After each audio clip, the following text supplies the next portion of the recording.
O Hospital São Lucas, localizado em uma cidade interiorana do sul do Brasil, era conhecido por sua excelência médica.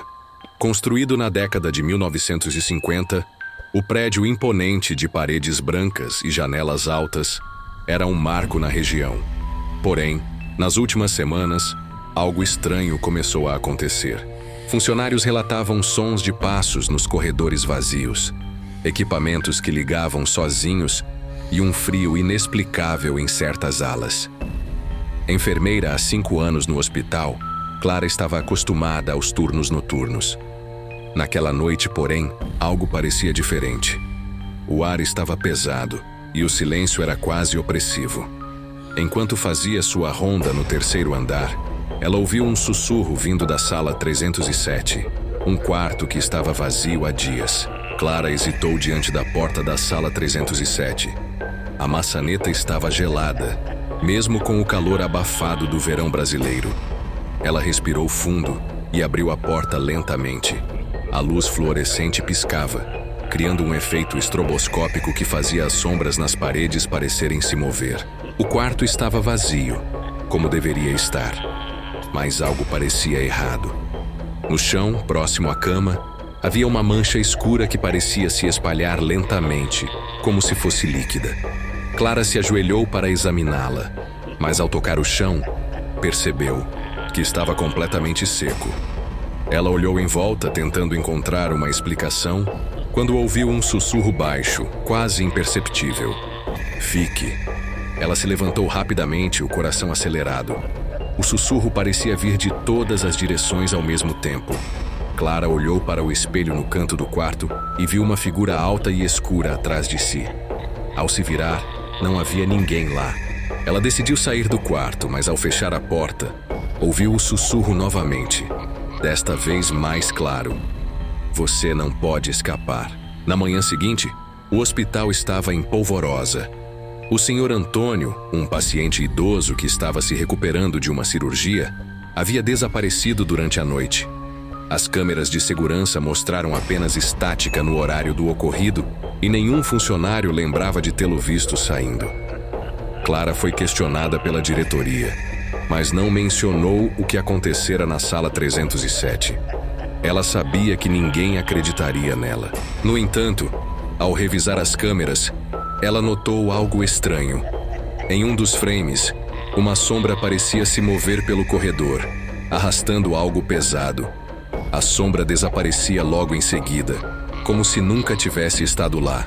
Determinada a entender o que estava acontecendo, Clara começou a investigar a história do hospital.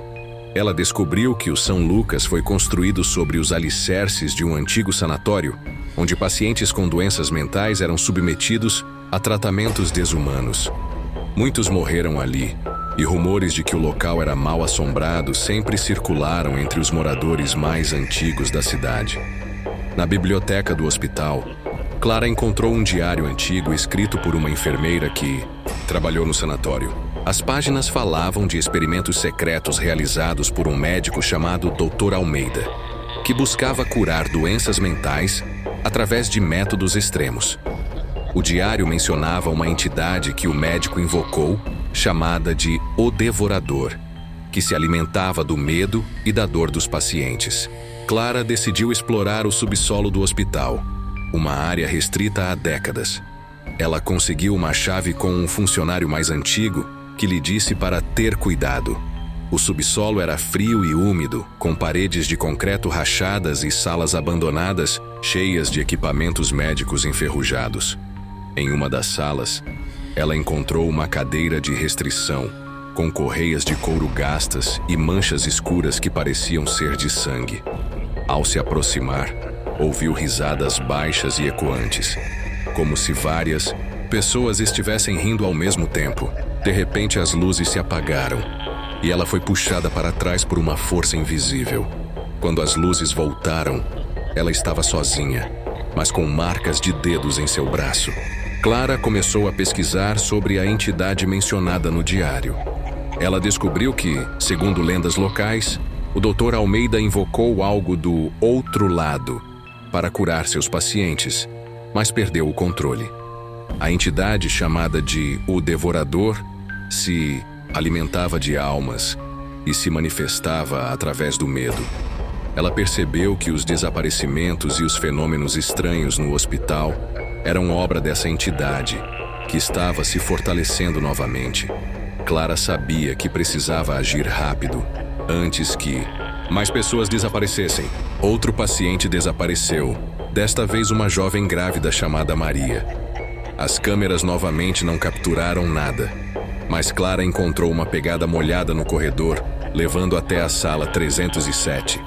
Ao entrar, viu a jovem sentada na cama, olhando fixamente para a parede. Quando Clara se aproximou, a jovem sussurrou: "Ele está aqui", antes de desmaiar. Maria foi encontrada viva, mas em estado de choque, sem lembrar de nada. Clara sabia que a entidade estava se alimentando dela e que precisava ser parada.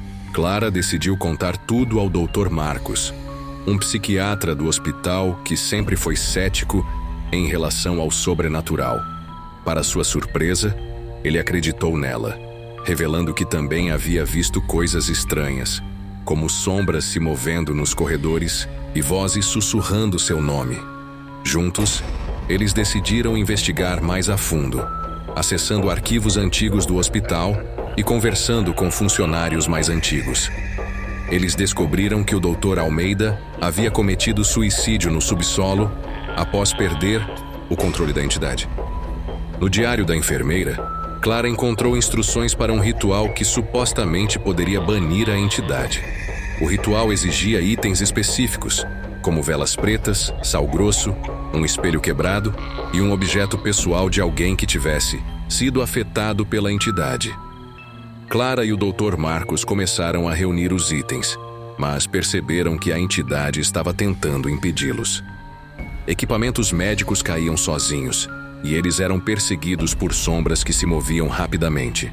Enquanto procuravam os itens, Clara e o Dr. Marcos foram encurralados no corredor do 3º andar. As luzes piscaram, e eles viram várias figuras sombrias se aproximando. Eles conseguiram se refugiar em uma sala de cirurgia, mas perceberam que a entidade estava os observando, como se estivesse se divertindo com seu medo. Clara descobriu que a entidade só poderia ser banida durante uma lua cheia, que estava próxima. Eles tinham apenas 3 dias para se preparar. O Dr. Marcos sugeriu que eles avisassem as autoridades, mas Clara sabia que ninguém acreditaria neles. Na noite anterior à lua cheia, a entidade atacou. Vários funcionários ficaram enlouquecidos, vendo coisas que não existiam. O hospital foi tomado pelo caos, com pacientes gritando e equipamentos quebrando sozinhos. Clara e o Dr. Marcos precisaram lutar para sobreviver enquanto a entidade os perseguia. No dia da lua cheia, Clara e o Dr. Marcos reuniram os itens e se prepararam para o ritual. Eles sabiam que seria perigoso, mas era a única chance de salvar o hospital. Clara usou um colar que pertencia a Maria, a jovem grávida, como o objeto pessoal necessário para o ritual. No subsolo, eles realizaram o ritual. As velas pretas foram acesas e o sal grosso foi espalhado em um círculo protetor. A entidade apareceu, tomando a forma de uma figura alta e sombria, com olhos brilhantes e um sorriso cheio de dentes afiados. O confronto foi intenso, com a entidade tentando quebrar o círculo de sal. Mas Clara e o Dr. Marcos conseguiram recitar as palavras finais do ritual. A entidade foi banida, mas não sem antes ferir gravemente o Dr. Marcos. Ele foi atingido por uma sombra que o jogou contra a parede, deixando-o inconsciente. Clara o levou às pressas para a sala de emergência, onde os médicos lutaram para salvar sua vida. O hospital voltou ao normal, mas o Dr. Marcos ficou em coma. Clara passou a cuidar dele, esperando que ele acordasse. Ela sabia que a entidade havia sido banida, mas ainda sentia uma presença residual, como se algo tivesse ficado para trás. Um mês depois, Clara começou a ouvir sussurros novamente. Desta vez eles vinham do quarto do Dr. Marcos. Ela entrou no quarto e viu uma sombra se movendo no canto, desaparecendo assim que ela acendeu a luz. Clara sabia que a entidade não havia sido completamente banida. Clara decidiu enfrentar a entidade mais uma vez. mas desta vez sozinha. Ela sabia que o Dr. Marcos não sobreviveria a outro confronto. Ela encontrou um livro antigo na biblioteca do hospital, com um ritual mais poderoso, mas que exigia um sacrifício. No subsolo, Clara realizou o novo ritual. A entidade apareceu mais forte do que nunca, mas Clara estava determinada. Ela usou seu próprio sangue para completar o ritual, oferecendo-se como sacrifício. A entidade foi destruída, mas Clara ficou levemente ferida. Com a entidade finalmente derrotada, o hospital voltou à normalidade. O Dr. Marcos acordou do coma, mas não se lembrava de nada do que acontecera. Clara decidiu deixar o hospital, mas levou consigo o diário da enfermeira, como um lembrete de que algumas portas nunca devem ser abertas.